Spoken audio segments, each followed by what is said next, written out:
putting an end to identity politics. This is the Kevin Jackson Radio Show. Welcome back, everybody. Kevin Jackson. It's the Kevin Jackson Show. I'm talking about this racist. I don't know what this guy's nationality is, but he's obviously not white. And he's written an op-ed in the New York Times. His name is Iko Yankanov. I have no idea who he is. I honestly don't. He's a person of color, obviously, because he's questioning if his children can be friends with white kids. And he's talking about Trump is the catalyst of what is this new America that he's having to deal with. And I'm thinking to myself, what in the world is this man talking about? Here's what I suggest to all these big city dwellers, these leftists. Get out. Go visit regular people. Go talk to them. Find out what they're about. You're going to be shocked. He goes on to say this: America is transfixed on the opioid epidemic among white Americans, who often get hooked after being overprescribed painkillers, while studies show that doctors underprescribe medication for African Americans. Now, let me stop there just to show you how idiotic this man is. White people are getting overprescribed opioids, and it's creating a crisis, an opioid epidemic that he says it's only affecting white folks. And his rationale is it's because black people are underprescribed opioids. So which does he want? Is he wanting black people to be overprescribed opioids like whites? Certainly not, right?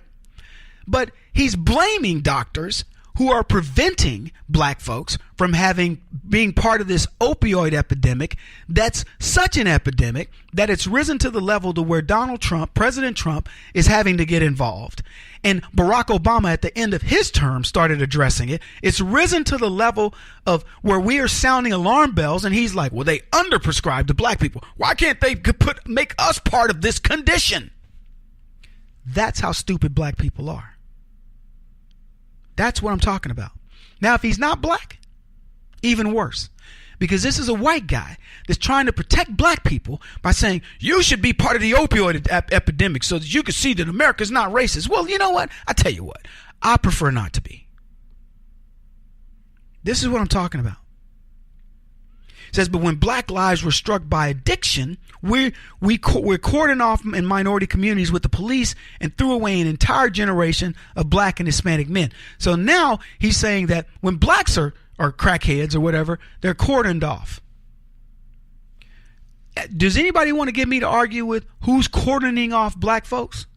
Which political party does the cordoning off of black people? That's a trick question. You don't need to answer. It's actually rhetorical. It says, likewise, despite centuries of exclusion and robust evidence of continuing racism, minority underemployment is often couched in the language of bad choices and personal responsibility. When systematic joblessness strikes swaths of white America, we get an entire presidential campaign centered on globalization's impact on the white working class. Even the nerve of some rich or visible African Americans to protest that America and its laws and in its police has rarely been just to all has been met with the howls of a president who cannot tolerate that the lucky and uppity do not stay in their places. See, this guy right here, I would love to debate him. I would hand him his butt. He wants you to believe that the underemployment of blacks is because of you, conservatives. Let me explain the underemployment of blacks for the leftists that are listening to the program. The underemployment of blacks is because of you, leftists. It is because you have made black people stupid and feel entitled. You have. You've made them ill-prepared for the workforce. The only thing they're prepared to do is to complain. That's it. And then you show black folks burning down cities, picketing, taking a knee, ruining businesses like the NFL, like ESPN and others, and you expect somebody to go out and hire a bunch of black folks. Let me tell you what people don't hire. It has nothing to do with color. They don't hire troublemakers. Give me two people of equal ability and let me find out that one of them is a whiny, complaining person. I don't care what political I don't care what their color is. I don't want them. I don't want trouble. You want to know why people are going on social media now looking at people and debating, do they want to be involved? I don't know. Let's go look at their Facebook page. Because they're debating on do they want to be bothered? Don't even look at their resume. You better know there are people now in organizations that you submit your resume, they go look at your Facebook, they go look for you, and they go tear it up. And you know what? There are a lot of names like Shaniqua and Jaquan on there. See, you can be go there and interview and act like you're Mr. All, very professional. But when they look at your Facebook page and you got your bandana on and you talking about being a Crip and you got your weapon pointed sideways into the camera where somebody takes a picture of you, then let me tell you something. People get very leery of hiring you. The guy goes on, he says this. As against our gauzy national hopes, I will teach my boys to have profound doubts that friendship with white people is possible. When they ask, I will teach my sons that this beautiful hue is a fault line. Spare my platitudes of how we are all the same on the inside. Spare me the platitudes, rather. He says, I first have to keep my boys safe. And so I will teach them that before the world shows them this particular brand of rending, violent, awful, fatal betrayal. Let me assure you that my heartbreak dwarfs my anger. I grew up in a classic Midwestern town. With all the American faults, it was a diverse and happy childhood kind of place. Slightly dull in the way that parents wish for their children. If race showed in class lines, school cliques, and being pulled over more often, our little Americana lacked the deep racial tension and mistrust that seems so hard to escape now. So let me tell you what this guy is describing. He's describing moving from middle America to the city. And he won't dare tell you that where he got his university training is exactly the place where racism exists. How many black teachers were there at his college or university? He didn't go to an HBCU. He went to a regular college. He went there where they taught him about diversity and ethnic studies. And they explained to this really willing sponge of just how bad it was for him, how bad his lifestyle was where he grew up, where he, to use his own words, said, I didn't see that. We didn't have the stuff that they're talking about. So he moved to the big city. He got indoctrinated, not only at the city, but in the urban indoctrination center. And now he sees it all. He said, look at all this racism, the cops, and you know who all it points back to? His people, leftists. That's who it points back to. And what's interesting to me is the New York Times publishes this.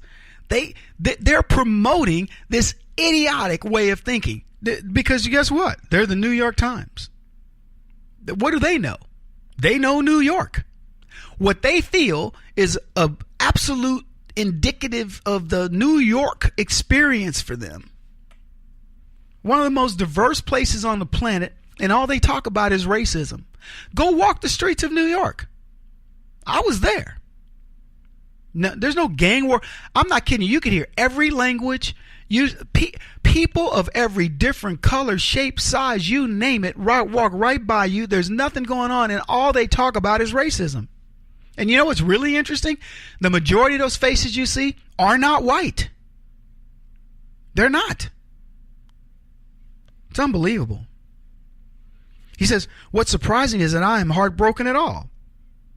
It is only for African Americans who grew up in such a place that watching Mr. Trump is so disorienting. What exactly is he talking about with Mr. Trump? When Donald Trump raises unemployment goes up for everybody. Now, let's look at Barack Obama's numbers. Barack Obama was cruel to blacks in comparison to whites. Not just in unemployment numbers, in economic strata. Blacks, we may be the only group, well, everybody got hit, but we got hit the worst under Barack Obama of every group. If you want to look at just race and culture, we got hit the worst. He said, it's just, honestly, the only reason why I'm covering this, and I wanted to cover it with respect to other news, and I don't know that I did a good job of that. But the reason why I wanted to cover this is I want you to understand these people are out here. and they're looking for a scapegoat. They want Donald Trump to be that scapegoat. Here's what I really hope that Omarosa and the Trump camp is able to do. I hope they're able to really do something significant for blacks, to shut these clowns up. Empowerment zones, just build 1 or 2. That would be enough to be able to rub their faces in it. You know what I'm saying? Short break.